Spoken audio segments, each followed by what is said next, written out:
thank you very much, Giovanni, and your collaborators for the invitation. Happy to give the talk.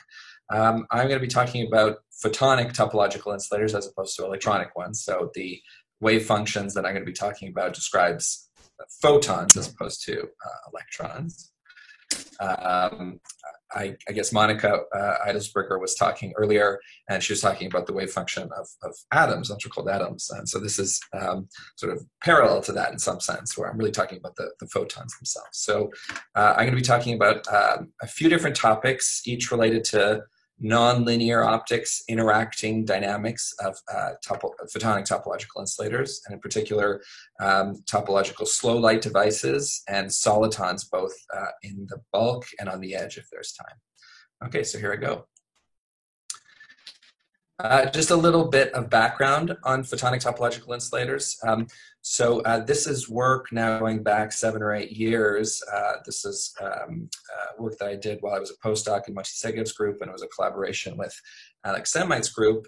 What we showed is that if you take an array of optical waveguides, so you can think of that picture on the left there as basically an array of optical fibers, a lattice of optical fibers. If you arrange them in a honeycomb lattice and you make them helical, you can see that they're not straight waveguides, it's not straight fibers, but helical fibers. They're all moving together. Then if you look at the photonic band structure, you open up a gap, you have chiral edge states within the gap, and you have these modes that move around as a function of the propagation coordinate z, and if they encounter any kind of defect or disorder, they simply pass through without scattering. So this is sort of the signature property of a chiral edge state. So here it's hitting another corner and it's just going to keep going through, and it goes like this forever. So this is closely related actually to what Claudia was talking about just now, because this is a realization of a Chern insulator, what you might call a quantum anomalous Hall effect for light, basically. So the Hamiltonians are essentially the same in at least the strong frequency limit. So the mathematics that we use to describe this are, of course, Maxwell's equations, because we're talking about photons. But then we make a further approximation, which is a carrier envelope approximation, which allows us to arrive at a Schrodinger equation. This is well known in optics, which describes the diffraction of light through one of these waveguide arrays. So here's the equation here. The main difference from the Schrodinger equation that you're used to is that the z direction takes the place of the time coordinate. So propagation through this array forward is like time evolution. And then we pick up this gauge field, which is time dependent because of the helical motion of the waveguides. And as a result, we get this band gap, and we get time reversal breaking, and we can see these chiral edge states in a kind of photonic Chern insulator. And another important thing to note is that because now the Hamiltonian is time dependent, you have not just a standard not just standard energy on the vertical axis, but you have a quasi-energy. You actually have a Brillouin zone in the vertical direction in the band structure plot. And so this actually repeats periodically. And I think you probably heard about this earlier from Mark and Monica. It was a bit too early for me here on the east coast of the US to wake up to see their talk, so I'm sorry I missed that. But I'm hoping that you got a little bit of introduction to Floquet dynamics and the fact that now you have a Brillouin zone both in momentum and in energy. So this is now a while ago. I want to talk about some new work. This is work of my student, Jonathan Guglielmon, who just graduated very recently. And so I'm going to talk about topological slow light devices. Slow light was a major research topic going back about 15 years ago or so, both in ultra-cold atoms and in photonics. Photonics was more on the applied side. The idea was that you could make a photonic crystal structure like this, put a waveguide through it, and because of the periodicity, you would have a band edge here where the group velocity would go to 0. And so if group velocity goes to 0, that means light is propagating through the device much more slowly. And so it's building up power, it's spending longer time in the device, and whatever it is that you were trying to do originally with the light, as it interacts with the matter, you're just going to do much more strongly. So you get an enhancement of something like 1 over the groove velocity squared, which is a very dramatic enhancement near the band edge. So whether you're trying to generate a supercontinuum, frequency comb, whether you're trying to couple two quantum emitters or generate entangled photon pairs, whatever nonlinear process you're trying to do on the chip, you just do it that much more efficiently at this band edge because the light is going very slowly through the device. But this was more or less given up upon because of 3 main obstacles. First of all, it's hard to get light into the device without very long, specially designed tapers. And the reason for that is very simple. Is that if you're near a band edge, then that's exactly where transmission goes to 0. So if transmission is going to 0, it's hard to get it in the first place. So that's one. That's sort of the easiest obstacle to come. But the next 2 are very fundamental. The next one is bandwidth, which is that if you're operating right at the band edge here, then you're necessarily operating over a very narrow range of frequencies because you have to be near that band edge. And so if you want to send in very narrow pulses, you're not going to be able to pack all the frequencies in right near the band edge. So you can't get slow light for all of those different colors. The third obstacle, perhaps the most fundamental, is backscattering. So the fact is that everything gets enhanced when you're right near the band edge, including backscattering by disorder. So you get this dramatically enhanced backscattering that really kills the coherence of the wave packet. So I have a little animation here of that. So you can see this is a slight scenario where you have no disorder on the left, you have some disorder on the right, and the wave packet gets completely destroyed by the fact that you have this disorder. And this gets worse, like 1 over the groove velocity squared, right near the band edge. Can everyone see my animations, by the way? I'll just assume so. There's supposed to be an animation at the bottom right there. So there's a chat saying. Oh, we see the animation. We see animation. Yes. Say it again. You can see. Yeah. Everything is okay. Okay, great. So I'll go forward. So let me just mention, the natural idea here would be to use chiral edge states. They avoid backscattering, so this would be a natural way to go. And this is sort of an original thought when photonic topological insulators were first explored. The problem is that they're not slow. Usually, you want a nice big band gap, and that necessarily limits you in the groove velocity that you can get.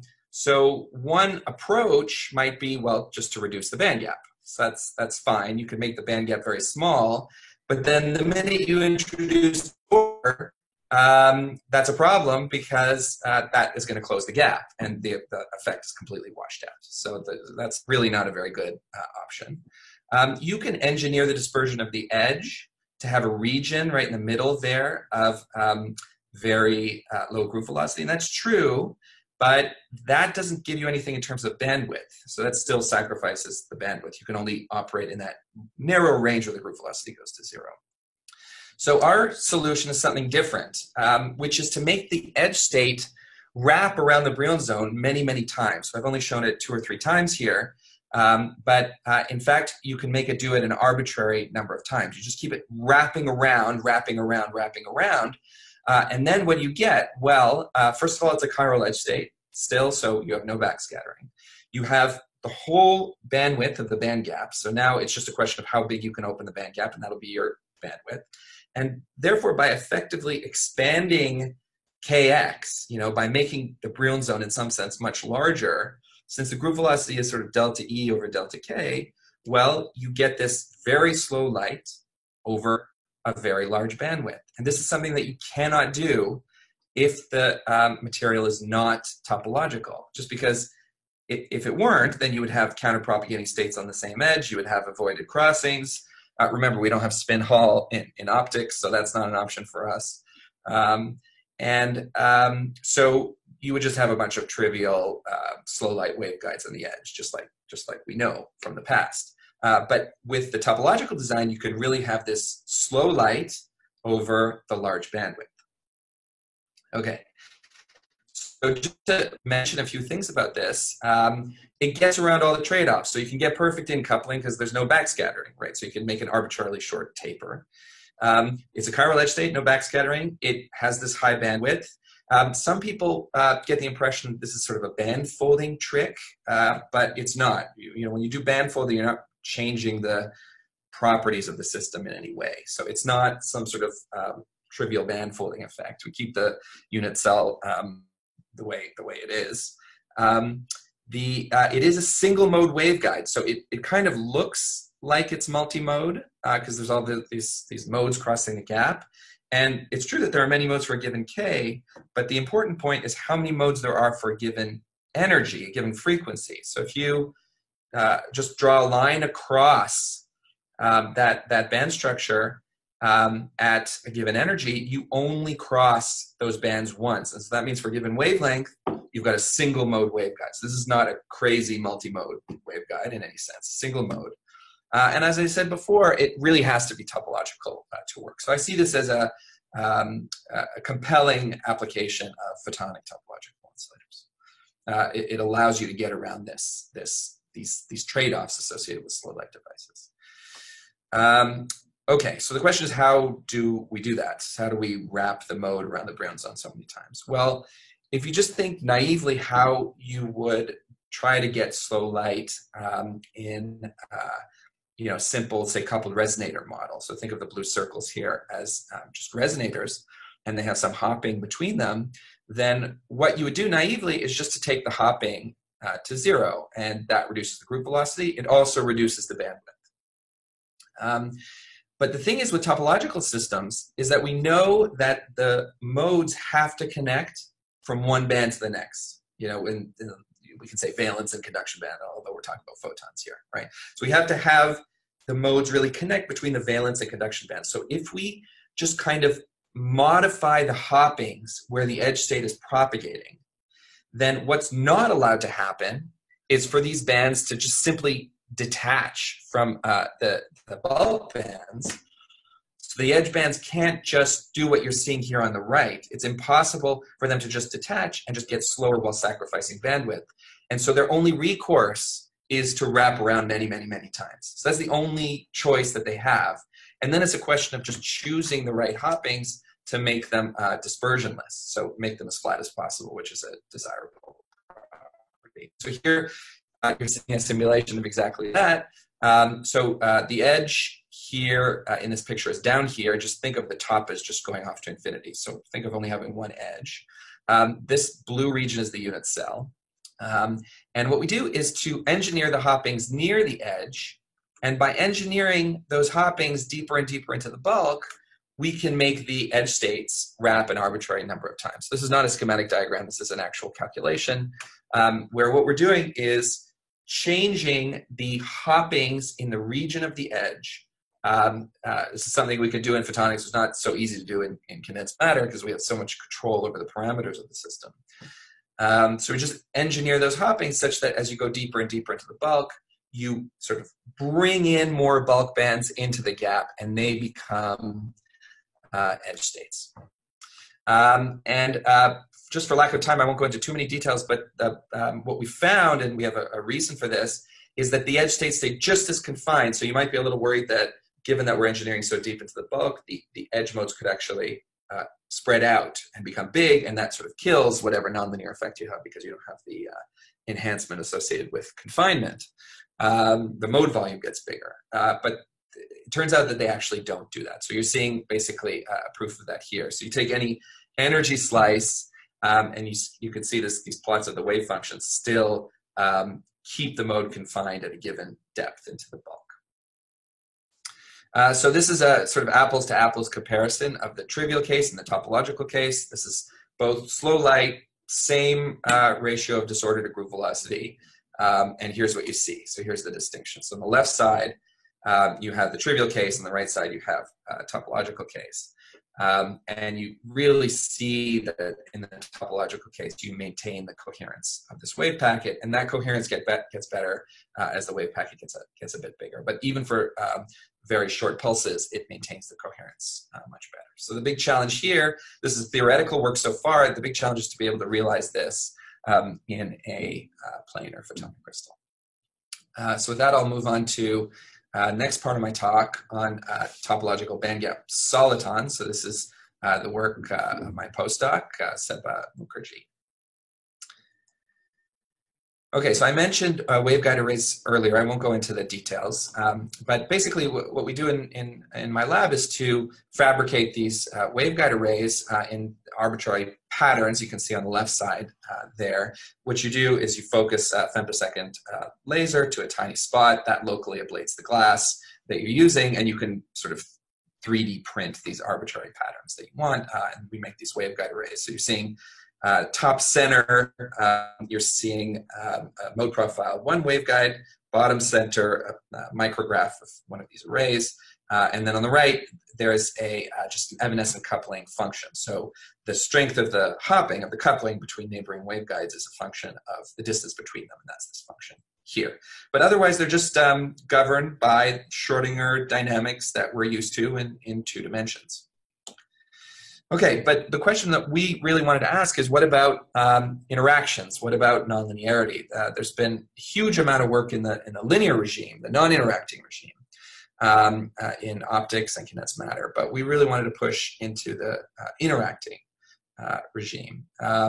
And for us, what that means is using the Kerr effect, so turning up the power of our beam, and using the Kerr effect to realize this equation here, the nonlinear Schrodinger equation, which gives us this extra term on the right-hand side, this minus psi squared psi. So this is really the Bose-Hubbard type Hamiltonian in the mean field limit. So this is what we call the nonlinear Schrodinger equation, but it's completely equivalent to the Gross-Pitaevsky equation, which describes interacting bosons with high density, so in the mean field limit. So this is sort of a generic equation that describes interacting bosons.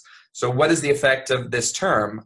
What is the interplay between this term and the topology of the Hamiltonian H? You know, if H describes some quantum anomalous Hall system, then what is the interplay between that and having now these effective interparticle interactions? Well, the first thing to look for really are solitons. Solitons, if you're not familiar with them, are self-guided waves that guide by virtue of the nonlinearity in the system. So they were first discovered, in the 19th century in water waves. Essentially, you could summarize them as states that are self-consistently trapped in the potential that they themselves generate. So they generate a potential, and they live as bound states in that potential. So on the left here, in this animation, my mouse is not working for some reason, but in the left of these blue plots, you see just the linear diffraction of a standard wave, but then in the middle, you're seeing a highly confined soliton that is self-guiding.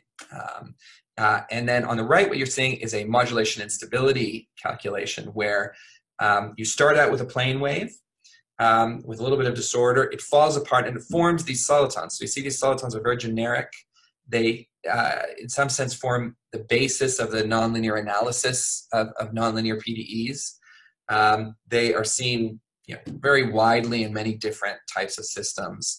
In optics, a very contemporary one is solitons for generating frequency combs. It's used in passive mode locking, and on and on and on. It's a very sort of fundamental object. So we wanted to ask, okay, if you have a soliton that is spectrally residing in a topological bandgap, which we call a topological soliton, then what is its behavior really? And there's been a bunch of theoretical work on this. I won't go into all of it, but basically topological solitons, or solitons in topological bandgaps, they seem to exhibit sort of chirality to them. They have some sort of rotational motion. And they have all sorts of strange behavior. So there you see a soliton bouncing off a topological edge there, and it gets this strange bounce angle because it's given some of its momentum to the chiral edge state. It doesn't do that on the other side because the density of states is lower. So sort of interesting dynamics. And they seem to be quite different than solitons in ordinary band gaps. Okay, so we first thought of doing this in the honeycomb lattice, but it turns out that in the Floquet picture, you're always stuck with two gaps, and we couldn't sort of isolate which gap we would be in if we had a soliton. We don't have the spectral resolution to be able to do that. So we wanted a system with just one gap, and that's this anomalous Floquet topological insulator. It's anomalous actually in a different sense than the quantum anomalous Hall, so used differently. But it doesn't matter. It's a system with one gap, and it has chiral edge states, and you're seeing that in the band structure on the right there. It basically consists of waveguides that are getting closer and farther apart from one another in a way that gives some non-trivial topology, and it gives these chiral edge states. This is a model that was first put forward by Mark a number of years ago. So we wanted to confirm experimentally that we have a topological system. So what you do to do that is just to check the edges. And what we see is, we inject on both edges and we see chiral motion of the edge states. So we see propagation of the edge states to the right on the top edge and to the left on the bottom edge. So that's a signature of chiral edge states. But now we want to get into the nonlinear stuff. This is for really the optics experts. This is the nitty-gritty details. We wanted to really check that our system was described by the nonlinear Schrodinger or Gross-Podolsky equation. So we had to check basically that we weren't getting any nonlinear absorption. So that's on the curve on the left. That we weren't generating too many wavelengths by self-phase modulation. And that over the range of wavelengths that we generated, that the hopping was quite well defined. So if anyone is interested in asking about the nitty-gritty experimental details, I'd be happy to address that. I'm not going to go into too much detail now. So what we find is that these solitons exist. They are confined. They have this interesting behavior where they're localized strongly on one side, and they sort of go around a plaquette. Similar to linear modes in this model. But then you have these kind of legs that are jumping around, that they're also rotating around the peaked site. So this is the structure of the soliton. It comes out of numerics. The interesting thing about it is that, well, like a normal soliton, it bifurcates from the band edge, but then because we have a Brillouin zone in the energy direction, not just the momentum direction, it actually comes back. And then it becomes deconfined as you go to higher power. So standard solitons, you increase the power, they just become more and more confined. But these Floquet solitons, you increase the power, and they come back on the other side and thus become deconfined as they approach the band edge again. So they become sort of like acceptor modes in semiconductors that get closer and closer to the band edge, and so become more deconfined. So here are the experimental results. You see that we're getting this peak of localization that is associated with the presence of the soliton. So what you're seeing here is a plot of IPR, which is the degree of localization. And this peak signifies that as we go to increased power, the soliton is getting more localized. And then as you approach the band edge from the other side, it's getting more delocalized. And then you can see these legs associated with the soliton as well.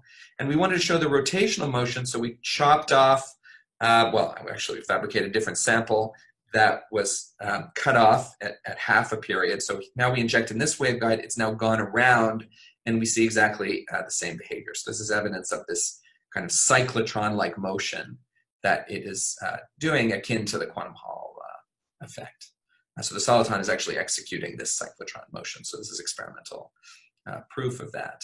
And what we find numerically is that, for wide range of parameters, different models, that all Floquet though, that the solitons in topological gaps always carve out some amount of area, so they enclose non-zero area, whereas in the trivial band gaps they don't. So a typical motion would be sort of a rotational type motion in a topological gap, and motion that sort of goes like this in a trivial gap. So it doesn't enclose any area. It goes out, comes back to where it starts, goes out, comes back to where it starts, and so So this is sort of an interesting property of these topological solitons.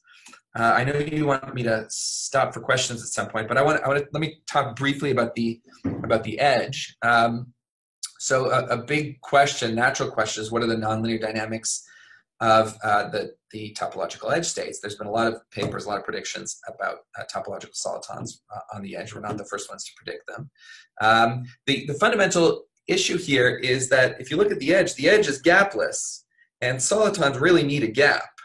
So you're not, unless it's super fine-tuned and you have what are called these embedded solitons that are very idiosyncratic, you're not going to generically find true solitons on the edge, although you can find long-lived nonlinear modes that are that are reminiscent of solitons. They're very close to solitons, and that's what we've found in a modification of the model that I described. So this is basically a dimerized version of this Floquet anomalous topological insulator. It's the band structure defined on the bottom left there.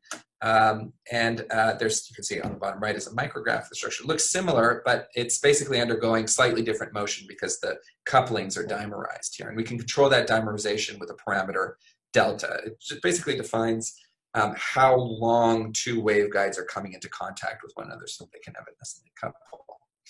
And we see these solitons. So in the low power regime, we see a lot of diffraction along the edge. That's the top left there. And then we see that it becomes strongly confined at finite power, along with some background radiation associated with the fact that it is a gapless system, so you cannot have a pure soliton. There is going to be some leakage. And then if you go to high power, you have sort of too much power, and you radiate the rest. And what you get is a localization signature that looks like the bottom right. So as you increase this degree of dimerization, that peak happens at higher and higher power, basically. The peak that we described earlier. The peak is coming from a different mechanism as the bulk, but you still see a peak as a result of the presence of these edge solitons. And here you see the experimental data. So here you see that the soliton becomes highly peaked on almost one site, and then it spreads out again when you have too much power. So this is our experimental data from our waveguide array. So I'll play that one more time.